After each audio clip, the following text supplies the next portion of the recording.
আমাদের কাছে লেটেস্ট যেটা পাঠিয়েছে, ওরা সেন্ট্রাল ফোর্স থেকে আমাদের বলছে একটা নোডাল অফিসার তৈরি করতে, যারা কিনা গিয়ে ওখানে মানুষকে বাদ দেবে, ভোটার লিস্ট থেকে বাদ দেবে, বাংলার পরিচয় থেকে বাদ দেবে, বাংলার অস্তিত্ব থেকে বাদ দেবে। বাংলা ভাষার ওপর চলছে বিরাট সন্ত্রাস। বাংলা ভাষায় কথা বলা নাকি যাবে না। কে মাছ খাবে, কে মাংস খাবে, কে ডিম খাবে, কার মাথা খাবে, সব ওরা ঠিক করে দিচ্ছেন। এত সহজ নয়, বাংলা এসব মানবে না। সব মানুষের অধিকার এখানে সংরক্ষিত হবে।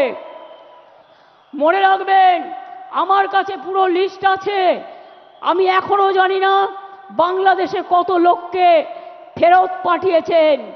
এই দেখুন, লিখছে all state government UT administration shall set up adequate holding center in each district under the police of state UT to detain illegal immigrants from Bangladesh, Myanmar.